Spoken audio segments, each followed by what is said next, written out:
was almost like living in the past. When I was new Al-Anon, they used to call me a late Missouri, and I never really knew whether it was my habits or my condition, but sometimes I'm a little earlier than others, but this is an exceptional, you know. I had no idea that the airport was so damn far away. I mean, I've been complaining about California, but you got to see. Anyhow, my name is Winnie. I'm wife now. I can brag on it if I had any time said, and I was grateful for each one. And primarily, I guess, because when I came in Al-Anon, that's when my troubles really started. That's sometimes hard for people to believe, but it's the truth. Because when I came down, I had 3 or 4 answers for any given situation. Not work, but it was a very delayed tactic, the disaster that usually followed. And when I got into Al-Anon, there was one answer, and that was my sponsors. And usually it was face reality. You know, I'll tell you very frankly, I was not completely hoping, but kind of wishing that maybe I knew what I was going to do when I got up here. Because this is first for me. And I do what I usually do when I ask to do something that I don't want doing. I called her up to find out if you were a friendly group. Because I figured she would have a life I had a halfway chance. And then I called Arbutus O'Neill in Texas because she's been doing the same thing in California. And neither one of them helped me a lot. So I called my sponsor. Now I call her in very desperate situation. And I said to her, I don't know how to get myself into these same things. And she said, I know. And I said, how? She said, you're always talking when you should be listening. So I said, well, what do you think I should do? And she said, pray. And I did, all the way up here. But when Ray first told me that the theme of this conference or retreat or whatever you should call it was to be celebrate each day, I like that. Because my method of celebrating each day now, since I have been Al-Anon, is to work it through the 12 steps of the 12 traditions. Because each day to me today is a celebration. And she also mentioned the fact that a gal by the name of Benedict was instrumental in getting something like this started. And, you know, there has to be something very special in people who can get a group like this together, spend 3 days and go home and still talk to one another. Because whether you realize it or not, I realize it. If anybody had told me a few hundred years ago that I would be spending a weekend with this many women, I said, you gotta be nuts. You know, those were the days of competition. Those were the days when I had to compete for whatever reason. You know, there was no celebration those kind of days. I got out on October of 1957 unwanted, loved, and alone. But that's what I did. See, I was afraid of people. Not necessarily that I would be hurt, but that they might find out that I cared something about them.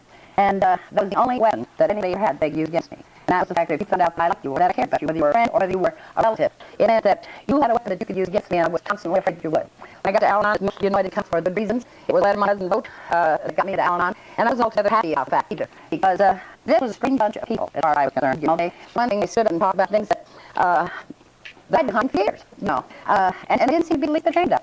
I really had a few genuine doubts about whether or not this was the type of an organization that my family would approve me belonging to.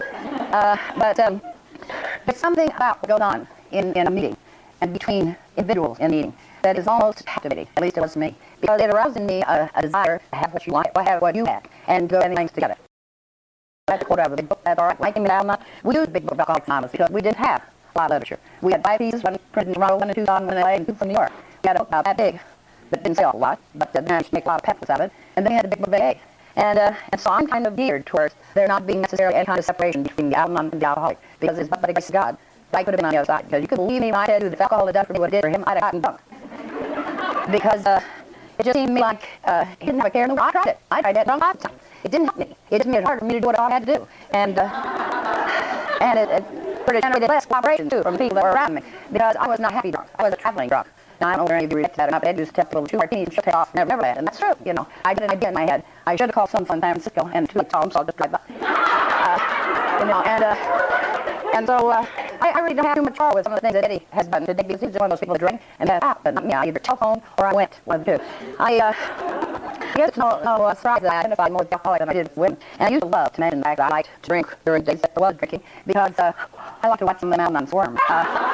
I don't know if you ever noticed or not, when they come into Al-Anon, they're new. I don't speak for Al-Anon because I haven't had a chance to observe the alcoholic. But when the Al-Anon first comes into an Al-Anon meeting, one thing she don't want you to think she's ever had is a good time.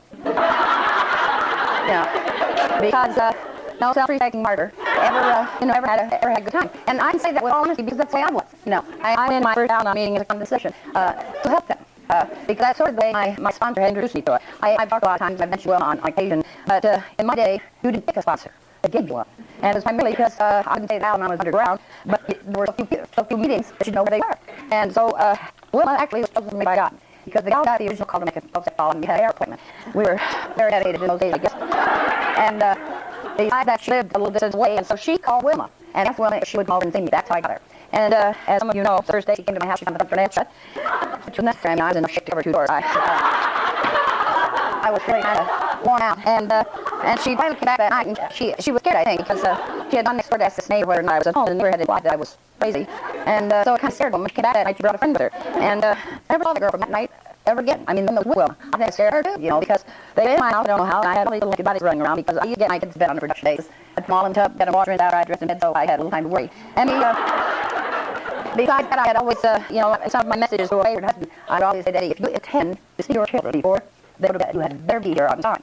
And I'd hurry up and get those kids ready to go to bed before I had a chance to get home. And they would usually just have to see from my way, Mother would go out and find out where he was.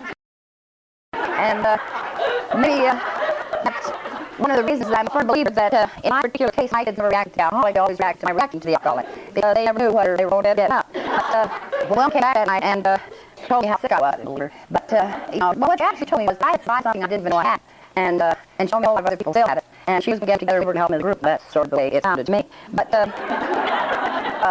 didn't know what you were talking about. I didn't comprehend anything that was going on that I didn't initiate. Now, I don't know whether that makes sense to you or not, but if you understand it, you're in the right place. I tell you that for a damn sure. But it just went right over my head, and I didn't know mine for being really late. I went because I told her I would have her these other people she was having trouble with. And she took me to my first meeting in California. I believe it or not, it was in the back room of a place I had once threatened burned out. And you talk about fear. And she turned me to that drug that found fail on the side because I thought they sent her. Somebody knew. If you're suspicious and fearful, and they're wanted to love the one, you have problems. I mean, there's no two ways about it. But I have often said, and it's true, I hope I never get that need because I that feeling of walking from a world of absolute chaos into a place of absolute peace, where I didn't have to explain my existence. And that was something that I had never been able to do. One of the things that has attracted me to Al-Anon and get me here is the fact that this is someplace that I can be myself. This is a place where I don't have to be something or somebody that I think you think I ought to be. Now, there's a little rule for you if you understand that you're in the right place. Because when I got down on, I really didn't know who I was. I had a name, that's true, but I never had an identity. I was always somebody's wife, somebody's mother, somebody's daughter, somebody's granddaughter, somebody's something. But I never really knew who I was. And I remember asking my sponsor one night, how do you find out who you are? And she said to me, because I had a very sick sponsor, you're going to hear more about it this weekend. When I asked her that question, she said to me, well, and you have pictures of how you serve it. You understand that? I didn't. But I told her, it's like a pretty good size piece steady, and even as far as children are concerned, there must know whether people over me, but most times there isn't. And she said, that's what it does. That's the way you live your life, too. And I said, what do you mean? She said, you take a big chunk of your life and you give it in. And very even as far as the children are concerned. Once in a while, there's a small piece will go for you, but most times there isn't. And I said, well, what do you do in case like that? She said, take for a piece of cake. And that's what I try to do one day at a time to the best of my ability. Because that, too, is a way to celebrate today, or Egg Day, or any day. Is to be able to admit to yourself to another human being, you're entitled to a happy life on earth than anybody else. Because that's my own advice. I'm one of those people who always slipped into that quiz of unworthiness. And believe you me, it was always a hard climb back up to where I was able to admit that I was just as entitled to be happy as anybody else. But you see, I didn't know what happiness was when I came to Al-Anon. I didn't know what success was when I came to Al-Anon. All of those things are things that I had learned as we went along. And I want to go all day tonight, tell you what they do tomorrow. but be with me. Anyhow, one of the things that I had difficulty with when I got here, and kept saying to me, it's one day at a time. And I called her on the phone one day and I said, what do you mean one day at a time? Does that mean from the time you get up in the morning until the time that you go to bed? Or how every week I'm things differently. I didn't even know what it was because I go to bed. I had to stay up, because I had to stay until he got home, and I had to have to keep him warm out. It was kind of a mixed up deal. But, of course, when I was first down, he was in the hospital, and so I really didn't have that word. But we then with bad habits hard to break, and God saw fit to replace him with Al-Anon. And I had to stay up to learn how to work this program because I wanted to do it perfectly. And at that time I didn't have a big book of A, so I didn't know that we're not supposed to be perfect. We're just supposed to go along spiritual life. But I didn't know what spiritual was either. I had a lot of trouble with words. When I asked someone, how do you count your day? She said to me, now. I said, what do you mean now? She said, that's the day, now. I said, how do you measure now? And she said, well, you've been doing it for the last 10 today, because I didn't live in now. I live in the yesterday or tomorrow. I can remember on New Year's Eve, back in about 1955, thinking to myself, oh my God, I've got 364 days to go through that. And I was never disappointed. I always had 364 miserable days to go through before another year came along. I could say the same thing over and over again. But I had to learn how to live in the now. I never have really had much chance to talk about. I'm jumping around. You can fix it all. You can fit anything. I've had people ask me sometimes about a little bit about how my husband happened to get into AA or decided to get into AA, and it's kind of an interesting story. Most of you know I hate children altogether. And I usually make kind of a cut in, just like I do, so I was always surprised. And as I always say, Eddie's a little shocked too when he's sobered up. He thought it was 86 for living, but I had taken him on just after a trip back to the state of Missouri, to take away from California. I hated California. It was one large bar separated by an occasional liquor store. And we had kind of an interesting trip going back. And even though I left California, I knew I would accept anybody. I didn't do anything about it because I had 5 children at the time that had 5 children, having a baby, no big deal, especially if it is what it was. And well, I'd set up that office for him, rather nice, office with patients and everything, but I never had in it. And then when I went to see a doctor in Kansas City, because having gone out of California, I was expecting maybe I figured I had to go out and do something, and I did. And this man was a registered individual. He was really so he helped me and sat down, patted me on the head, and told me I was going to have a set of twins. And that's when I said, I almost died in his office. I was really on him, he was insisting on too. And I had problems that time. I had been lost, I've been to love, and I didn't know what to do. And Besides all that, I knew Ed was going to say my told him because he said, there are no twins in my family. I got so involved in my moral character that I forgot there were twins in my family. It wasn't until after they arrived that my mother said, isn't it nice we have another set of twins? And I said, in whose family? She said, ours. I said, well, why did you tell me? She said, you better ask me. Which is true. I mean, before I got on, I never asked anybody anything. You think a better way people find out you don't know something than to ask them, you know? Even when I used to get lost, I'd pull into a filling station and I'd do the end, where are you located? Because I knew that if I found out where he was, I would know where I was.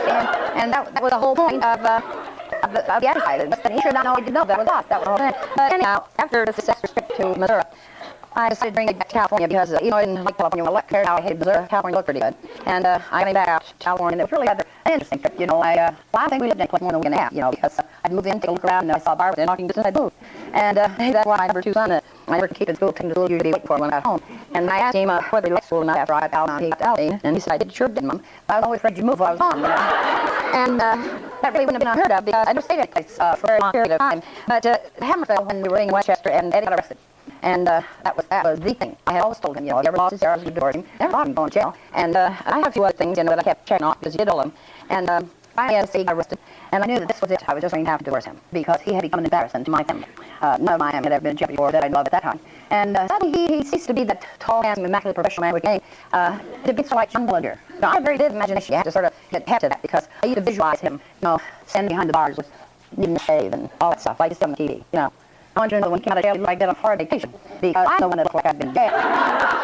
Because I spent 7 days that he was supposed to be in there. That's what they sent him to do, 7 days for hiding his influence. Those were in good old days. Now you get life. But I spent all the time writing a Dear John letter, explaining to him how it just was impossible for us to go on because of all of this stuff. And he called me on the phone to kind of help me along with the letter.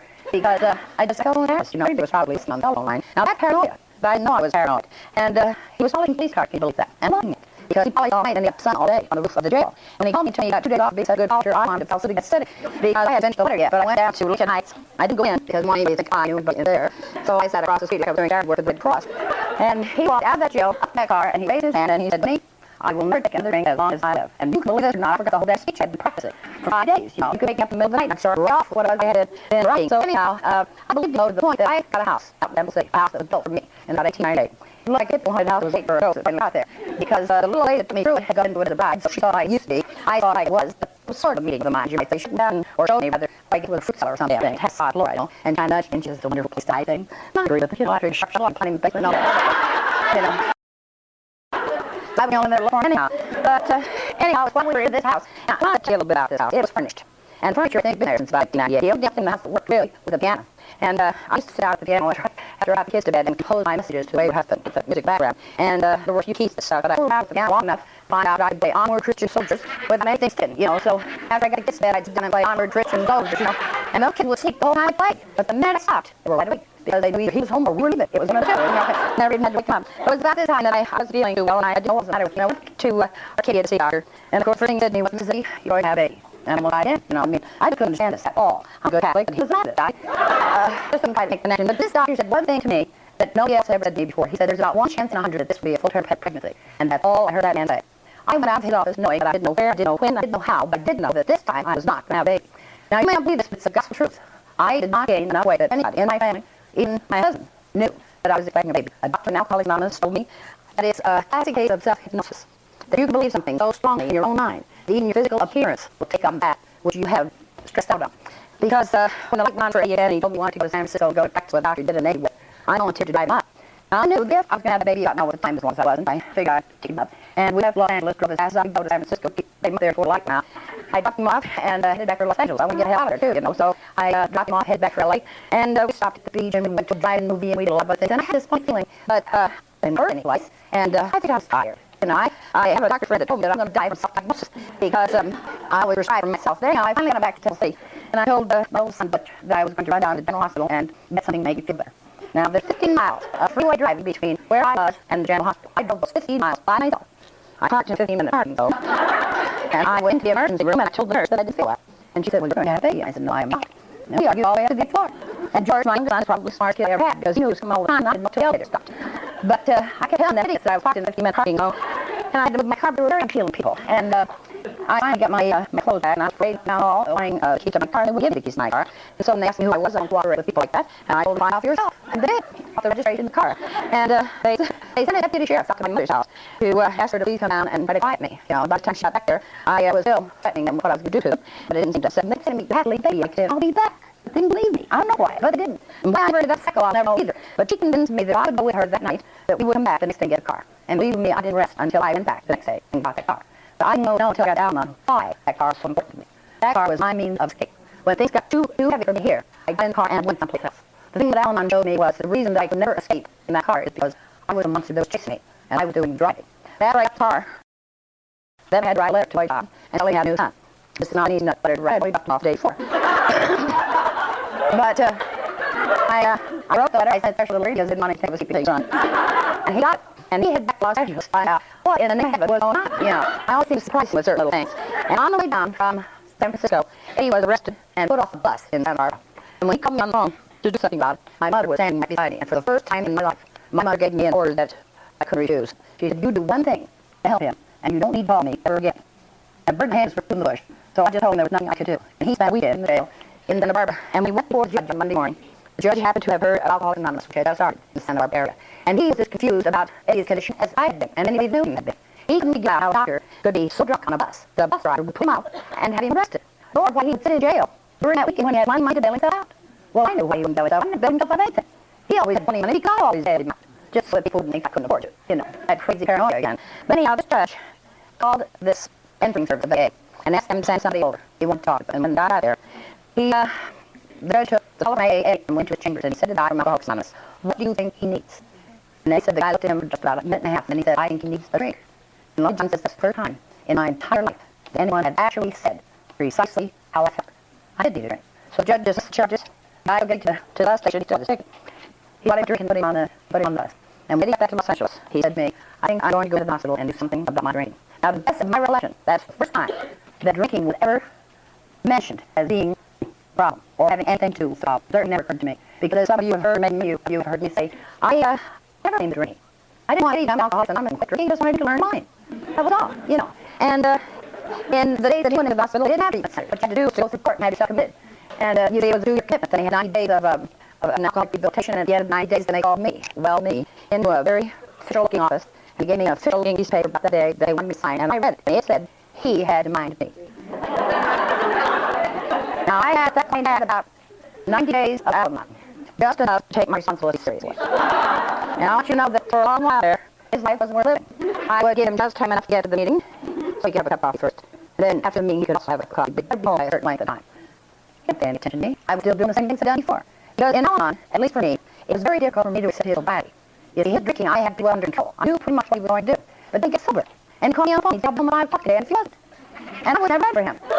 See? Because my mind would say he won't be here. 8 o'clock, so 8 o'clock is what I was planning on, and he'd walk in, you know. And he got very noticed that I hadn't done laundry. There were a lot of little things that he began to notice. And I guess that's when I really began to want to do something to change the way I was feeling. I many times said alcohol got me here, but to keep me here. What kept me here was that certain something that I have found in Al-Anon, and I'm sure you have found in Al-Anon, or would never happen to be. That sort of mystery we never quite conquer, but we taste it once in a while, just often enough to keep you coming back to see it, maybe can't get it twice next time. When I was new Al-Anon, I had a lot of trouble with literally, and I believed everybody. Now that's a miracle. I've often said you have to be kind of careful of what you say to newcomers these days, even in those days. Because I was in a meeting when a gal walked up to me and she said, "Winnie, I understand you have children." I said, "Yes, I do." And she said, "Is your husband in the hospital?" I said, "Yes, he is." And she said, "Well, I've been to the welfare office." And I said, "No." And she said, "We showed welfare office." And I said, "Okay." And so the next day I called my mother and I said, "I have to go to the welfare office." And she said, "Why?" And I said, "I don't know." But I have to go to the welfare office. And I first she wouldn't out and look after the kids while I went to the welfare office. I didn't even know where it was at first. I had to look it up. And she got there, I borrowed a car because I thought it looked better than mine. And I got all dressed up, best clothes, walked into the welfare office and they handed me the papers. And I sat down to the little place they had there and it says, "How much money do you have in the bank?" And I told them. "And do you own any property?" And I told them. "And do you have any cars?" And I told them. I was as honest as anybody could be in Al-Anon. I told them exactly the whole truth. And then I gave the papers back to the lady and sat down. And then I called my name. I went into this little cubbyhole and there was a man sitting on. I'm embarrassed to think about it. This guy was sitting in this little cubbyhole with my application. And he said to me, "Why are you here?" And I said, "Well, I'm in Al-Anon." And he said, "Yes." He didn't ask me who it was. I said, "Yes." And then pretty soon he said, "But why are you here?" And I said, "Because I am in Al-Anon." We must spend 15 minutes on that routine until he made me mad enough that I just put my papers back in. And as soon as I got home, I called and reported them to my boss. And of course, Bill didn't even know that I had gone out there, because it wasn't she that asked me. But it taught me a lesson that I had used in later life, and that is that I try very hard when I'm talking to a newcomer to explain to them what I'm talking about. Because I had also disasters while that call. And I didn't know one for a while, but still gal was very little and shouldn't speak a whole lot of English. I didn't speak any Japanese. And I thought I made a pretty good caller, to tell you the gospel truth, but she called me about 5 o'clock in the afternoon, and I called her out loud, and she told me she was in the mental hospital. And I said, what are you doing in the mental hospital? And she said, I just did what you told me. I said, you did what I told you? And you ended up in the psycho ward? I looked at me because what I had said to her was, you have to be willing to give up everything in order to get this program. And when I left, that's what she did. She gave the neighbors everything she had. And when my husband came home, the house, the neighbors were still carrying it out. And she flipped. So we had a minute. And I didn't think awful at her after that. She was really kind of one of my failures. And yet, several years after that happened, I got a note from a audience meeting in Los Angeles. And it was from this little gal, and did this section she was still going down on. Not thanks to me, but I know at that time that things that we say in English mean something entirely different than that. And she got that message all right. It was kind of fun. But this is part of the way that I believe we celebrate each day. Not necessarily with our successes, but with our failures. Because I don't know about you, I was not a real quick learner when I was successful. When I was successful, I wouldn't find a side. But when I made a mistake, I was inclined to try harder, so I would never have to feel that way again. And that's one of the things my sponsor used to say to me when I was there. How long is this going to go on? And she said, too tired. That's about how I'm going on. I used to be her child, I guess, because she was a great one for throwing, these, what are called slogans, She'd say, first thing first. I knew what you meant. And if somebody said that to you, what'd you say? One day I decided I better find out what it was, so I went back to bed. And I was working on the road, and she came over, and my kids brought right to the bedroom. And she walked in, and she said, are you sick? And I said, no, I'm working the boat. And she said, really, what are you doing? And I said, well, you keep telling me first things first. And I showed my report. And I'd written up the report, do dishes, make beds, this, that, the other thing. I was swinging around according to their importance. And I could still hear her voice. And she said to me, did it ever occur to you that you had to get up?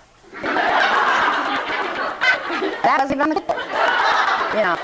But this is just sort of a preview of the complications that an intelligent, well-raised, I'm listing my asset, I don't have any more, but I haven't got here. I thought I was so bright, and I was where I could see, because I could understand even the simplest things that they tried to tell me. I will tell you the very first time that I knew I had changed, that I had grown and on, was that meeting when I went at the grade, one of the girls came over to me, and she said, Winnie, did you know there's a doctor's wife in this group? And I said, you're kidding. And she said, no, there is. And I sat back there after the coffee break, and I watched them. Trying to figure out which one it was, And it turned out to be me. And it was the first time I believed in my entire life that I didn't go someplace trying to be what I thought you thought I should be, which is what I said before. Is when I got here, I was an idiot, so late. And if you don't think it's hard to try to be a PTAer and a choir singer and a altar society something, that's all I'm saying, hey, you're in a very busy state of mind, because I had a different personality for everything I did, And I don't know how I ever survived it, except that I guess God wanted me as a bad example. That's what my sponsor told me when I was graduating from this outfit. And she said to me, it's up to you, but think it over. You may never be a good example, but you can always be a bad one. And I got to thinking about it, and when you're nothing, being a bad example is a promotion. At least when people say, why are you even saying I'm a bad example? And that kind of takes care of it. Anyhow, I'm not sure what else. Got any questions you'd like to ask me? I run out of things to think about. I had a lot of things I did, but I'm not sure what to tell you about. Any questions? Anybody like to ask me? Get me started on something else? Oh. My father? Oh, well, my father, well, at that time, I used to say that my father was an alcoholic because he had quite a drinking. His drinking bothered me.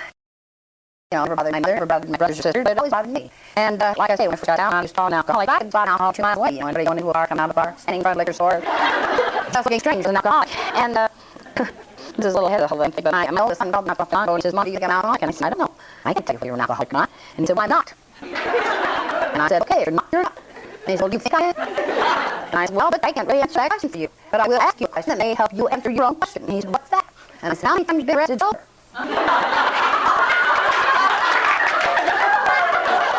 And he hung up on me, so I won't have to listen to him for another 6 months. But anyhow, my dad was a law professional. And in that particular profession, as any of you quite all know, the 19th is very available. And he was not a person that he was abusive. He never deprived me of anything. My mother, I think we were discussing it on the way out, I think I had kind of a resentment against my mother. Because I knew that she could make him do anything that she wanted him to do. And she never ever tried to make him do what I thought he should do. There's another rule for it. If you understand that, you're in the right way, too. The example I use a lot of times is when my dad would home me, he always ended up on the living room floor. He'd sit down, lay down, And she always used to say to us, that's his business. You tend your business and we'll have no problem. So you used to step over him and go out on business. But you see, I should have stepped on. Because it was during those years, it was not his behavior that bothered me. It was the fact he embarrassed me. I think I must have been a born snob. I can't figure out any other way, because I was always trying to make people do what I wanted them to so that I would look good. Now, does that make sense to you? And 9 out of 10 times wouldn't do it. I always say that, and it's true. I used to go to my friends' houses and I'd watch their fathers and wish my father could be like that. And yet, today, since I have had a little more sanity under my belt, I'm afraid my growing up or anything under the sun, because I had a lot of very good experiences that I was too sick to accept and appreciate at the time. Thank God I got a good memory, because after I got down on and somebody asked me almost like that same question, because as I say, when I first got down, I used to refer to my father as being alcoholic. And I was able, because of the struggle, and because of the 4 step and few other things I had to do in order to go in this way of life, I was able to discover that there were very few bad things that happened to me as I was growing up. Most of them were good. But I'm a negative individual. You give me a problem or a happy time, I'll take a problem every time. Because you see, I got down, I didn't really know how to be happy. I thought happy was something like you had a gift. And I had to be around long enough to find out that, listen, my happiness is not the culmination of what's going on, but the journey towards the culmination, the fun that I have, that I remember. Just trip down from the airport, and I would have ball. I mean, we worried about you. But what can you do? It's the things you cannot change. That's the whole thing. And we turned over to God and had him give us an excuse, and did. Put a truck driver ahead of us on Mount Road. But he didn't last long enough for us to use it as an excuse, so we're going to mention it. But the idea of growing up in a family, I talked to him at a meeting, a company, and I don't know what type of meeting, but I didn't know what type it was when I did it. And afterwards, this guy caught me in a parking lot, and he said to me, "You do realize that your father's drinking conditioned you to marry a potential alcoholic, would practically ruin your entire life." I was also sorry for myself when he put it that way. And then he sounded a little bit further. I went a little bit too for some reason or other. And then, well, I said I don't really know. It was something I was supposed to hear, because I said to him, "Supposing I accept your hypothesis that my father's drinking conditioned me to marry a potential alcoholic, which cut me down on, which saved me from that miserable life that I was headed for." I said, "How can you, by any stretch of the imagination, blame somebody who gives you what I have been given because of their illness?" And that's the way I feel about it.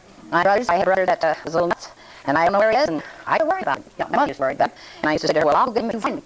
And then one day she said, "Yeah, I'll go for it." And I said, "Fine, so we're doing great." At one time I would have been able to admit that.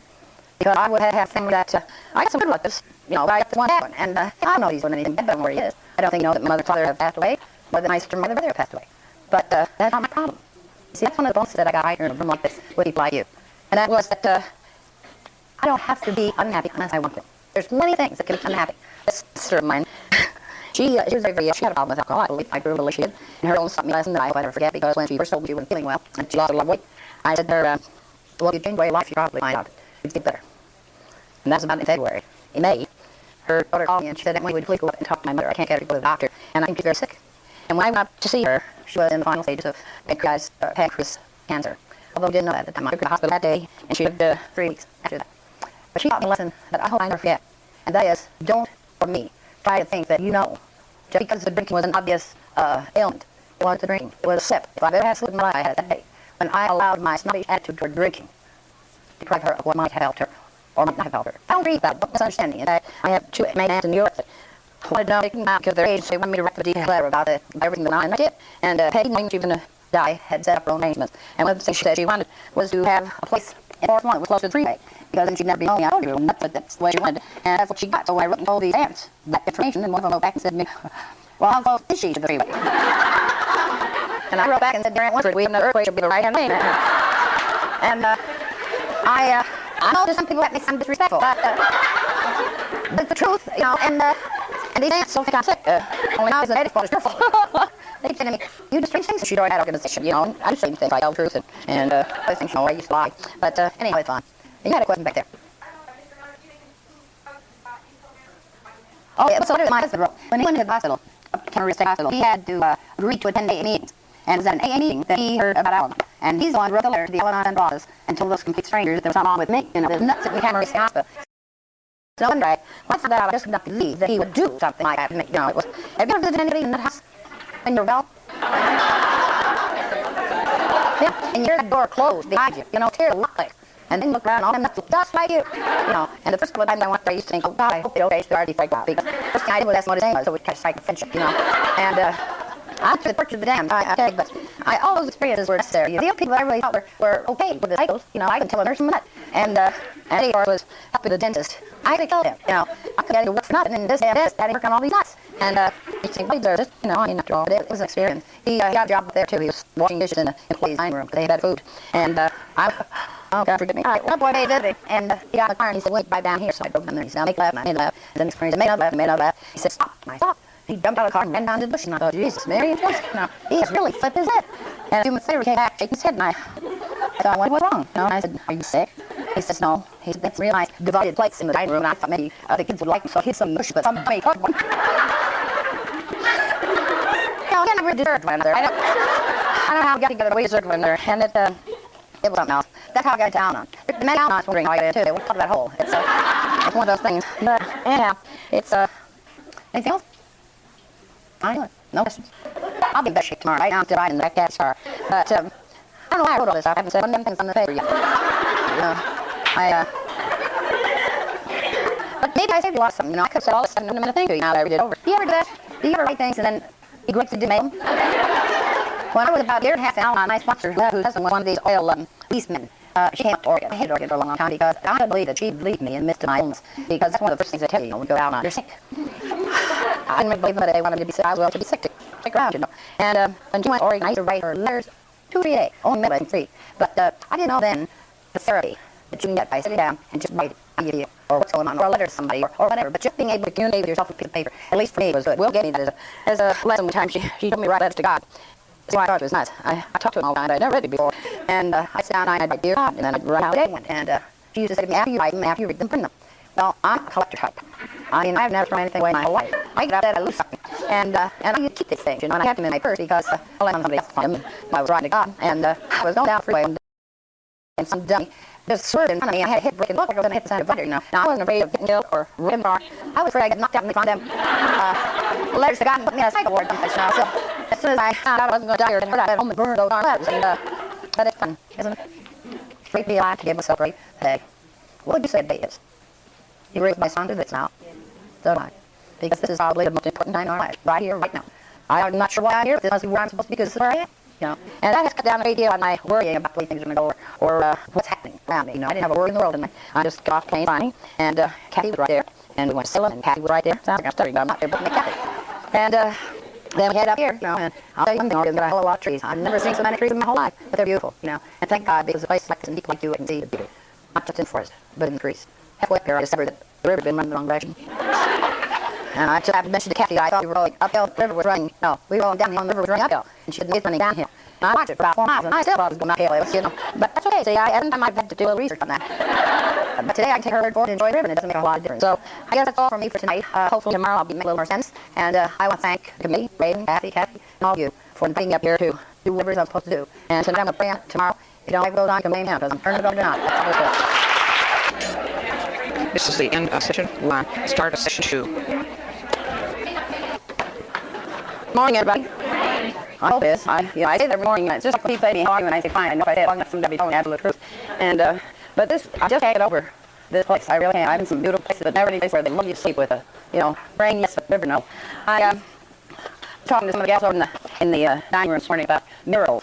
And I've always believed that my coming down on was a miracle because it was one of the things that got me into again. I'm one of those people that can never do anything a little bit.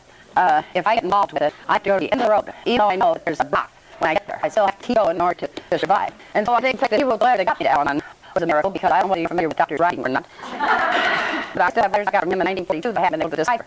So the fact that they could read it in my office and find out what it was that he was talking about is a miracle. And I went to my first meeting. The gal that was leading the meeting was a person who had 6 children. I had 8, so there's an identification there. She wasn't any happier about than I was, so there was identification there. And her mother-in-law was supposed to have been the speaker.